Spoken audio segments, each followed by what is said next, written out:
What's going on, my trainer club? We finished the FEEBAS research event for the first time ever this past weekend, so we are going to do a quick overview, and then I am going to propose what I think the best community day could be for Pokemon Go. So, welcome to the trainer club, guys. Here we go!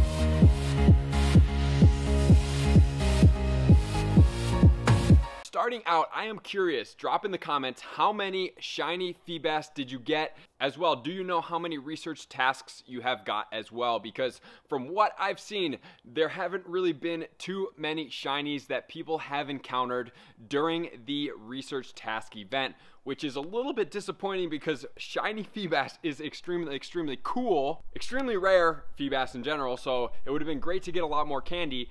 So we're gonna check out the pros and cons of the community day with FEEBAS, which is basically research day, and then also the community days on the regular days, and then we are going to combine and see what makes the best community day, in my opinion, that we could possibly have for Pokemon Go. So starting off with the FEEBAS research day, the one thing I really liked about the shiny FEEBAS day is that we can get good IV Pokemon, because during shiny days, community days, I really have trouble finding good quality Pokemon, and maybe just by chance I get one good quality shiny out of like what, 10, 15, 20. So the one thing that I really like about the shiny research is that you are able to have the chance to encounter a good quality IV shiny, which makes me more apt to want to power it up and use my Stardust and candy towards it, as opposed to one of the ones that I catch during regular community days, which I have caught some good IVs, but I've also caught a lot that are really bad,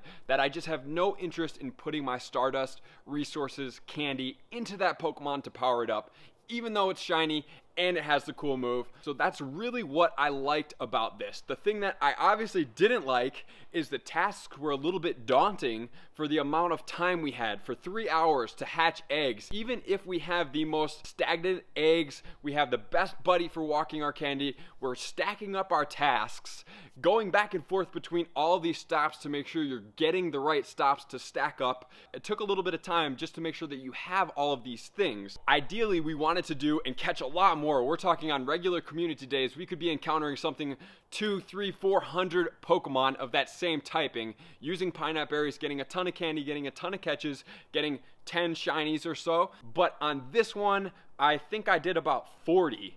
And I was trying to be pretty efficient. It just seemed like a lot of the tasks were pretty spread out from where I had to go and maneuver around to all the stops to stack up on all these stops. So for 3 hours and catching about 40 Pokemon with 2 shinies, did not feel that rewarding for me, even though the shiny FEEBAS is cool. I really do like it. I think it's a really cool idea to have these shiny Pokemon in the tasks. So those are my pros and cons for that event.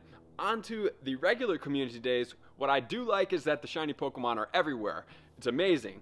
I love catching that many Pokemon. I love using my Pineapple Berries. I love the 3 hours. I love the 1 hour afterwards that you can evolve for the moves. One thing I do not like is what the research task for the FEEBAS day corrected was the fact that you can get a good quality shiny IV purposes on that day in the research tasks. So what would be ultimate is if we could have a ton of research tasks during community days that you could also get that Pokemon in the shiny form, because not only could we then catch the shinies in the wild, not only could we be out there catching as many Pokemon as we possibly can, we would also be out there getting shiny IVs that are potentially good. And if we didn't get a shiny IV in there, at least we caught one in the wild from the boosted spawn rates, which is what I highly suggest and I really think would be very purposeful for us to do as far as the whole community goes. So just because I'm saying this doesn't mean this could be out there. I just want to take this time to review the couple pros and cons that really stick out in my mind,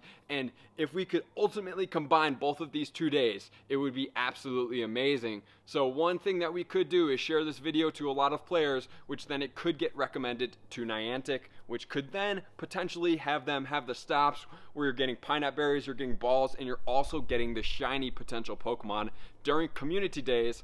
But I also think that with this, you may have to extend the event maybe 1 additional hour so that you can feel like you can maximize the catching, the research tasks, and everything that you need to do on community days.